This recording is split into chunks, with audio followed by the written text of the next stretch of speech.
Hello, nó chỉ có khắp bóng bán nào nọ, cho khắp bóng nào chỉ chẳng xem bỏ chấp lỡ gì cơ mà đó chỉ nhớ học chỉ ô xí nè, chỉ nói không ai bố cũng muốn chỉ cho vậy, chỉ muốn bắt tham bố là chỉ đánh đi lên nói yêu cô ấy mà sẵn ấy, cô làm muốn cho xứ, chỉ cô cái này khó khó đo lia mình đo chỉ mua là chỉ cho những chỗ giảm cơ mà đó chỉ là cho chỉ xí, chỉ cho họ bài khí hữu khó khá chị chọn chua nó như chị bông chua bật ta cũng thấy thầy chọn chua mà món nào mà tất cả đó cho họ bông bánh đâu nó như chọn chua y cho nó phì đó cho họ bông khổ nào lỡ họ cho nó chỉ thiết bị cho họ bông bánh đâu chị cũng cứ xí khó nắm bà chị xí ít khó đừng nó không có chó bông có chó nó phật chị bông nó có chó nó phở vậy nói của ký của sẽ nó của ký của sẽ chị của xí vậy không mẹ ai chị nên chỉ mua cho nó là dù nên kia bằng nó không mẹ ai sẽ chị cho không bằng bán nó là nhiều xem bỏ chấp lời thì cá chấp lời chỉ ta nên không nên đâu vậy liền chị cứ chỉ tăng cho nó tăng cho xong rồi thế này giờ tăng cho xong mà mò thắt cá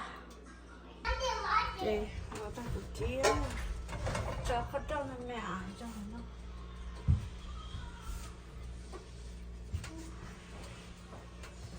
chị cho đây vấn đề sẽ quan trọng. Ê, ở bên trong glass phải có cái smell ê. Cái tấm hoa tấm là nó cho có. Sao phải chút vào vô đó.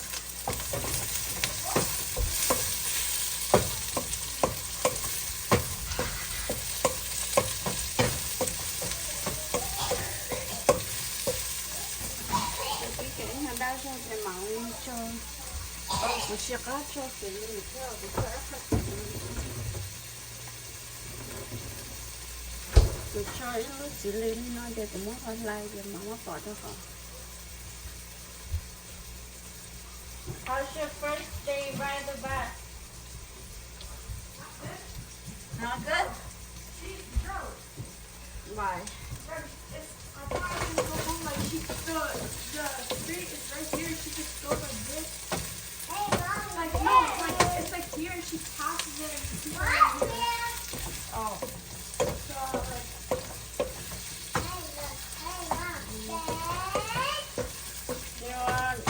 want nó có mắc không à? I make không à? You don't want more more with that, right?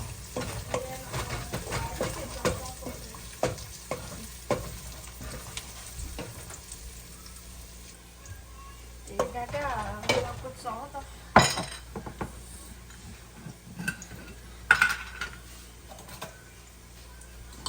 mà tớ khi ở trong cái đâu no khi nó phải trong một góc ở sao smell okay that's để cho ý mấy cho nó liền chỉ cho nó có trong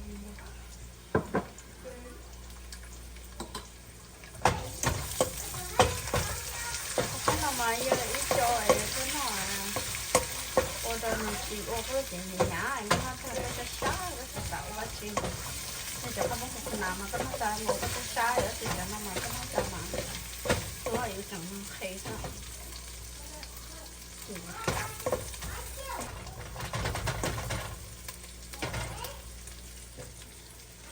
trong hai có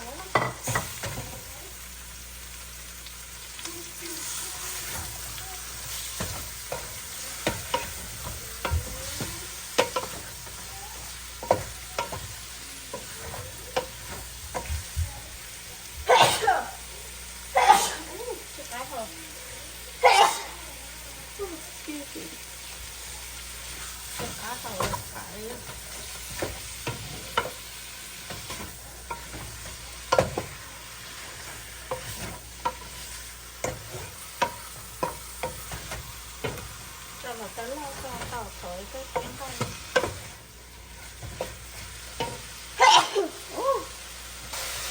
chị cho các chị lên cái món đâu cho nó mà chị phải cho nó cùng nhảy nó cũng nữa cho chị món mày luôn rồi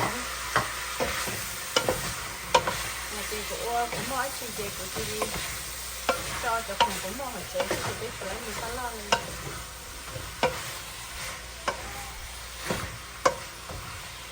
thì đó trở lên nó thì sẽ đây cho cái hòn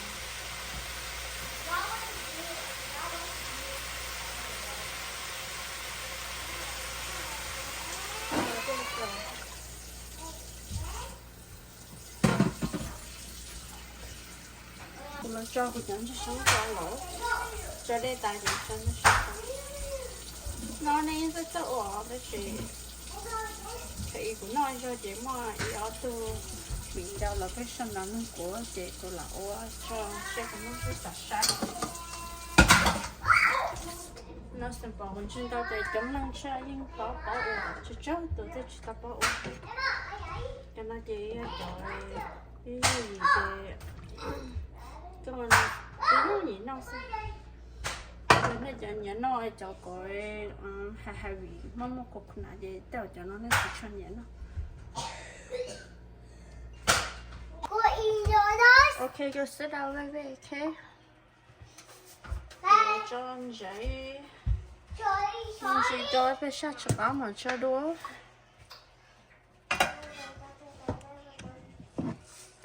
chơi không một cái mềm mềm thôi không một cái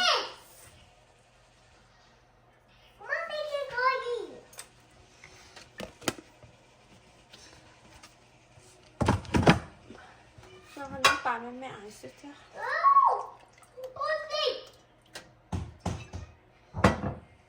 để mà học cứ bây giờ xa sẽ chắc cả thằng mà chọn gì xí cái này cái mầm bảo tự chỉ có cho các bạn nào mà cho qua chỉ liếp luôn rồi này cho qua đa chỉ chờ mà cá sắp lỡ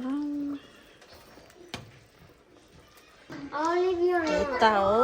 lo các bạn mình khá xíu cho các bạn nó chỉ cho khơi rốc khử mấy ai chơi oh yeah chờ đợi rất xíu learn about food tao luôn đó của xíu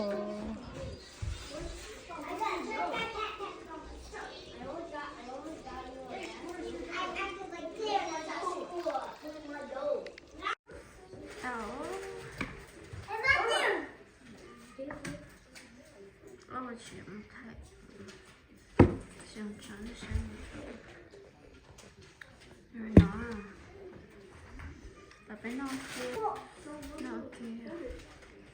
đã mình học bên càng sâu đó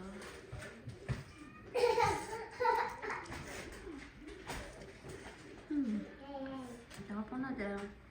có sợ cho cái khăn áo bàn chuyển có gì cho sẽ có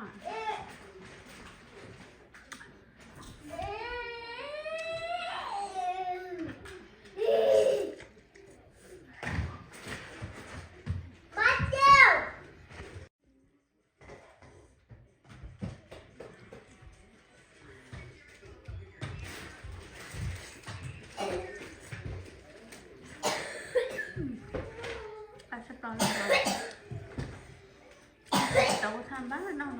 rồi xỉn nó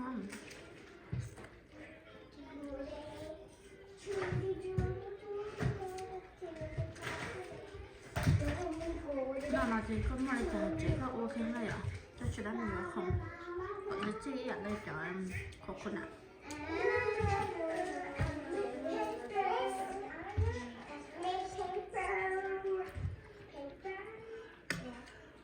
cái chọn sống mắm món mà cá súp lộn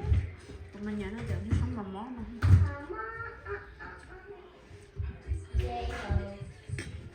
chưa nó sẽ đỏ xin chưa đuối